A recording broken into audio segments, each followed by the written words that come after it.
নমস্কার বন্ধুরা, আপনাদের সকলকে চটপটে রান্নাঘরে স্বাগত। সকলকে স্বাগত জানিয়ে শুরু করব আমার আজকের রেসিপি।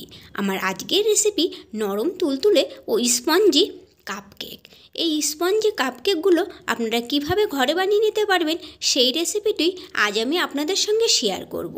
আর এই কেকগুলো কিন্তু খেতে দারুণ টেস্টি হয়, বাচ্চা থেকে বড় সকলেই ভীষণ পছন্দ করবে। তাহলে চলুন দেখে নেওয়া যাক। প্রথমে কেকের ব্যাটারটা তৈরি করব। তার জন্য একটা পাত্রে দিয়ে দিলাম হাফ কাপ গরম দুধ, আর দুধটা কিন্তু এখানে গরমই নিতে হবে। আমি এই বড় কাপটার 1 কাপ ময়দা দেবো, আর এই ছোটো কাপটার 2 কাপ, বড় কাপটার 1 কাপের সমান, এই জন্য আমি হাফ কাপ বলেছি। এবার এই দুধের মধ্যে আমি 2টো ডিম ফাটিয়ে দিয়ে দিলাম। তবে আপনারা যদি ডিমটা বাদ দিয়ে করে নিতে চান তাহলে কিন্তু ডিমটা বাদও দিতে পারেন, সে কারণে এখানে কিছুটা পরিমাণে টক দই ব্যবহার করতে পারেন। এবারে দিয়ে দিলাম 1/4 চা চামচ সাদা তেল, আর দিয়ে দিলাম 1 টেবিল চামচ পরিমাণে বাটার। এবারে দিয়ে দিলাম হাফ কাপ পরিমাণে গুঁড়ো করে নেওয়া চিনি। তবে মিষ্টির পরিমাণটা আপনারা আপনাদের পছন্দ মতো কিন্তু একটু বাড়িয়ে কমিয়ে দিতে পারেন। এবারে ভালো করে সমস্ত কিছু একসঙ্গে মিশিয়ে নেব। যেহেতু দুধটা গরম তাই বাটারটা কিন্তু আমি মেল্ট করে দিইনি, এটা কিন্তু এমনিতেই মেল্ট হয়ে যাবে। প্রায় 2 থেকে 3 মিনিটের মতো ভালো করে ফেটিয়ে নেওয়ার পরে এবারে দিয়ে দিলাম ওই বড় কাপটার 1 কাপ পরিমাণে ময়দা, আর সামান্য 1 চিমটে দিয়ে দিলাম লবণ, আর দিয়ে দিলাম 3 টেবিল চামচ গুঁড়ো দুধ। গুঁড়ো দুধটা থাকলে অবশ্যই দেবেন, এতে কিন্তু কেকের স্বাদ অনেকটাই বেড়ে যায়। আর না থাকলে কিন্তু বাদ দিয়েও করে নিতে পারেন। তারপরে সমস্ত কিছু একসঙ্গে আবারও ভালো করে মিশিয়ে নিতে হবে। আর এভাবে কিন্তু একদিকে করেই ব্যাটারটা খুব ভালো করে ফেটিয়ে নিতে হবে। ব্যাটারটা যত ভালো ফেটানো হবে কেকগুলো কিন্তু ততটাই স্পঞ্জি ও নরম তুলতুলে হবে। তো দেখুন এভাবে কিন্তু আবারও প্রায় 3 থেকে 4 মিনিটের মতো ব্যাটারটা আমি খুব ভালো করে ফেটিয়ে নিয়েছি। এবারে এখানে আমি কিছুটা ড্রাই ফ্রুট নিয়েছি কাজু, আর আছে কিছুটা আলমন্ড, আর আছে পিস্তা। এবারে এগুলো কুচি কুচি করে কেটে নিয়েছি। আমি কিন্তু পুরোটা দিলাম না, তার থেকে কিছুটা পরিমাণে দিয়ে দিলাম। আপনারা আপনাদের পছন্দ মতো ড্রাই ফ্রুট এখানে দিতে পারেন। তারপরে এখানে আমি নিয়েছি চকলেট চিপস। এর মধ্যে সাদা আর চকলেটি কালার দুটোই আছে, সেখান থেকেও আমি কিছুটা দিয়ে দিলাম।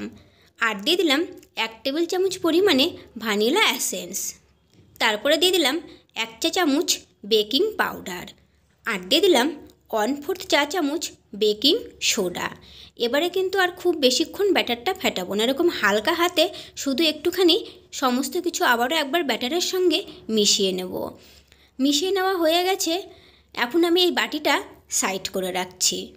এবারে এখানে আমি নিয়েছি, আমরা চা কফি খেয়ে থাকি যে কাগজের কাপগুলো হয় সেগুলো আমি নিয়েছি। আমি কেকগুলো এতেই বানাবো। আপনাদের কাছে এগুলো না থাকলে আপনারা কিন্তু চায়ের কাপ কিংবা ছোট ছোট যে বাটিগুলো হয়ে থাকে সেই স্টিলের বাটিগুলো ব্যবহার করতে পারেন। তারপরে কাপগুলোর মধ্যে তেল ব্রাশ করে নিয়েছি। তেল ব্রাশ করে নেওয়ার পরে এবারে ব্যাটারটা এই কাপগুলোর মধ্যে দিয়ে দেব। ভরে ভরে কিন্তু দেওয়া যাবে না, এখানে কাপগুলোর অর্ধেক পরিমাণে ব্যাটারটা দিতে হবে, কারণ কেকগুলো কিন্তু ফুলবে, তখন কিন্তু ফুলে এটা বাইরে পড়ে যাবে, এই জন্য অর্ধেক করে দিতে হবে। সমস্তগুলোতে যখন দেওয়া হয়ে গেছে তখন এভাবে একটু ঝাঁকিয়ে নেব যাতে ব্যাটারটা ঠিকভাবে বসে যায়। এদিকে আমি গ্যাস অন করে 10 মিনিট আগে একটা পাত্র বসিয়ে তার মধ্যে কিছুটা লবণ দিয়ে তার উপরে একটা স্ট্যান্ড বসিয়ে দিয়েছি। এবারে স্ট্যান্ডের ওপরে একটা প্লেট বসিয়ে দিলাম।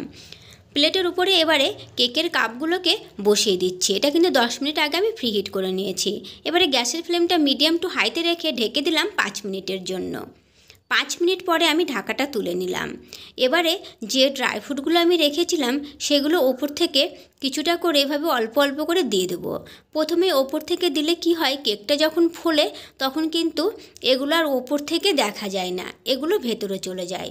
তো এইভাবে কিন্তু কিছুক্ষণ পরে যদি একটু দেওয়া যায় তাহলে সেগুলো ওপর থেকে দেখা যায়, আর কেকটা কিন্তু দেখতেও ভালো লাগে।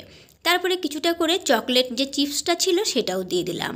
আর এই চকলেট চিপসগুলো দিলে কিন্তু কেকগুলো খেতে দারুণ লাগে। আপনাদের কাছে না থাকলে পরে আপনারা কিন্তু এটা বাদ দিয়েও করে নিতে পারেন।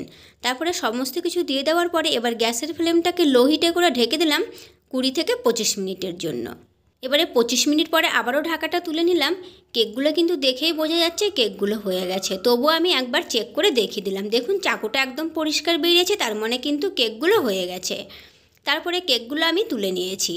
এবারে একটা টাওয়েল দিয়ে কেকগুলোকে ঢেকে রাখবো যাতে কেকগুলো ঠান্ডা হয়ে যায়। এখনই কিন্তু বের করব না, একটু ঠান্ডা হলে তারপর আমি কেকগুলোকে আপনাদের বের করে দেখিয়ে দিচ্ছি।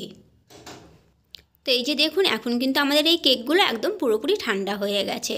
আর কেকগুলো দেখতে কতটা সুন্দর হয়েছে। আর কেক কিন্তু সবসময় ঠান্ডা হওয়ার পরে তারপরেই বের করবেন। এবারে একটা কেক আমি আপনাদেরকে বের করে দেখিয়ে দিচ্ছি। এরকম সাইডগুলো একটু ছাড়িয়ে নেওয়ার পরে নিচ থেকে একটু চাপ দিলেই কেকটা বেরিয়ে চলে আসবে। আপনারা কিন্তু এই কাপটাকে ছিঁড়েও কেকটা বের করে নিতে পারেন। এবারে কেকটাকে ভেঙে ভেতরটাও দেখিয়ে দিচ্ছি যে এটা কতটা স্পঞ্জি ও নরম তুলতুলে হয়েছে। খেতে কিন্তু দারুণ হয়। এভাবে বানিয়ে দেখবেন, স্বাদ কিন্তু মুখে লেগে থাকবে। ভালো লাগলে চ্যানেলটিকে লাইক, শেয়ার ও সাবস্ক্রাইব করে নেওয়ার অনুরোধ রইল, পাশে থাকা বেল আইকনটি সমেত। আজকের মতো এই পর্যন্তই। ফিরে আসবো নতুন কোনো রেসিপি নিয়ে।